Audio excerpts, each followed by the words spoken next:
Tito, como edificar uma igreja forte em meio a uma sociedade corrompida? Como viver a fé cristã de forma verdadeira quando muitos a distorcem para seu próprio interesse? É com esse propósito que o apóstolo Paulo escreve a carta a Tito. Uma mensagem curta, mas repleta de sabedoria prática, chamando a igreja para a sã doutrina, para a boa liderança e para uma vida marcada por boas obras que glorificam a Deus. Aqui, Paulo nos mostra que o Evangelho não é apenas um discurso, mas uma transformação visível, capaz de mudar famílias, cidades e nações. Ele nos lembra que a graça que nos salva também nos ensina a viver com justiça, piedade e esperança enquanto aguardamos a gloriosa vinda do nosso Salvador. A carta a Tito é um chamado para líderes, servos e todo cristão. Viver de forma íntegra, ensinar a verdade com ousadia e ser luz num mundo que caminha em trevas. Ouça e descubra, tema a tema, como esta carta pode despertar em você uma fé sólida, um caráter aprovado e um propósito que vai além das palavras. Um propósito que transforma vidas.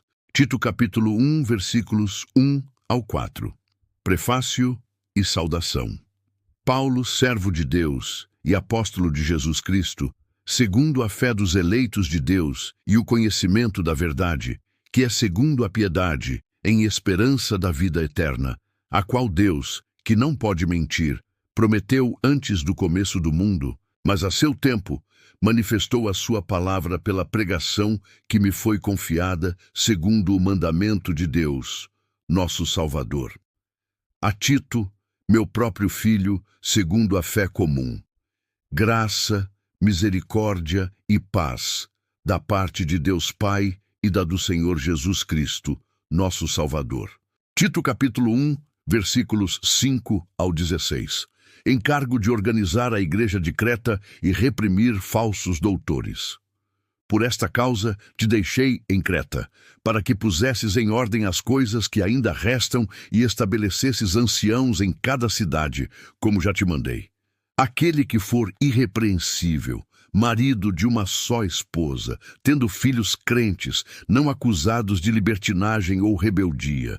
Porque o bispo deve ser irrepreensível, como administrador de Deus, não soberbo nem iracundo, nem dado ao vinho, nem espancador, nem cobiçoso de lucro desonesto, mas amante da hospitalidade, amante dos bons, sóbrio, justo, santo, temperante, retendo firme a fiel palavra que lhe foi ensinada, para que seja capaz pela sã doutrina tanto de admoestar como de convencer os contradizentes. Porque há muitos desordenados, faladores e enganadores vãos, principalmente os da circuncisão, aos quais convém tapar a boca, que destroem casas inteiras, ensinando coisas que não convém, por causa da ganância do lucro. Um deles, seu próprio profeta, disse: os cretenses são sempre mentirosos, bestas ruins, ventres preguiçosos. Este testemunho é verdadeiro. Portanto, repreende-os severamente, para que sejam sãos na fé, não dando ouvidos às fábulas judaicas, nem aos mandamentos de homens que se desviam da verdade. Para os puros, todas as coisas são puras, mas para os contaminados e infiéis, nada é puro.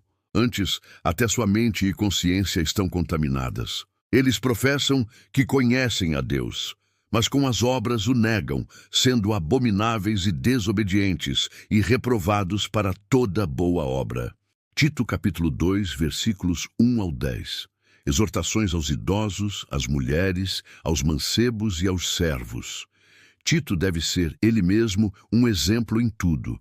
Tu, porém, falas coisas que convêm à sã doutrina. Os velhos que sejam sóbrios, graves, prudentes, sãos na fé, na caridade e na paciência. As mulheres idosas, semelhantemente, que sejam sérias no seu comportamento, como convém às santas, não caluniadoras, não dadas a muito vinho, mestras de coisas boas, para que ensinem as mulheres jovens a serem sóbrias, a amarem seus maridos, a amarem seus filhos, a serem discretas, castas, cuidadosas da casa, bondosas, obedientes aos seus maridos, a fim de que a palavra de Deus não seja blasfemada. Exorta da mesma forma aos jovens a que tenham mente sóbria. Em todas as coisas te dá por exemplo de boas obras. Na doutrina mostra incorrupção, gravidade, sinceridade, linguagem sã, que não pode ser condenada, para que os que são de oposição possam ser envergonhados, não tendo nenhum mal que dizer de vós. Exorta os servos a que sejam obedientes a seus próprios senhores, e em todas as coisas lhes agradem, não contradizendo, não defraudando, antes mostrando toda a boa fidelidade, para que sejam um ornamento da doutrina de Deus, nosso Salvador, em todas as coisas. Tito capítulo 2 e 3 versículos 11 ao 11. A graça da salvação há de manifestar-se a todos, e Tito deve falar dela.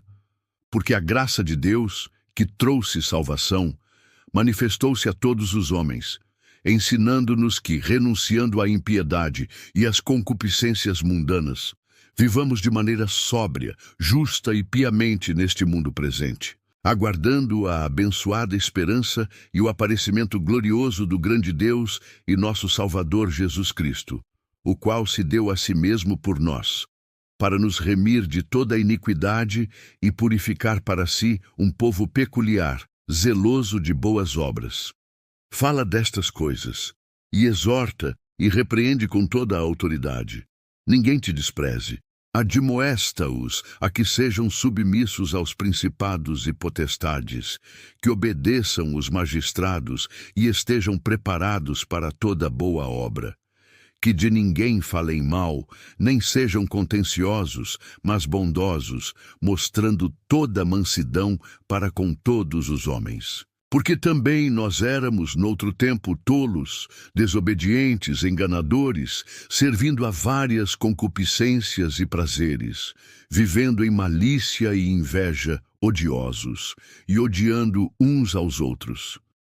Mas quando a benignidade e o amor de Deus, nosso Salvador, para com os homens apareceu, não pelas obras de justiça que houvéssemos feito, mas, segundo a sua misericórdia, nos salvou pela lavagem da regeneração e da renovação do Espírito Santo, que abundantemente Ele derramou sobre nós por Jesus Cristo, nosso Salvador, para que, sendo justificados por sua graça, sejamos feitos herdeiros segundo a esperança da vida eterna. Esta é uma palavra fiel, e estas coisas quero que deveras afirmes constantemente, para que os que creem em Deus procurem manter as boas obras.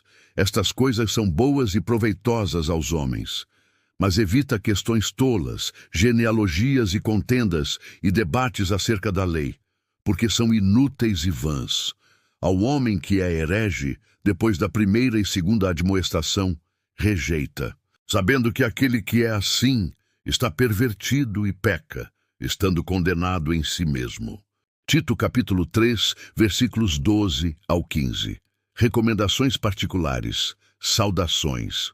Quando eu te enviar Ártemas ou Tíquico, sê diligente ao vir ter comigo em Nicópolis, porque determinei invernar ali.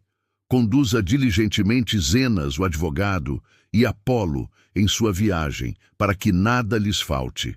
E os nossos aprendam também a manter as boas obras nas coisas necessárias, para que eles não sejam infrutíferos. Todos os que estão comigo saúdam-te. Saúda tu os que nos amam na fé. A graça seja com todos vós. Amém.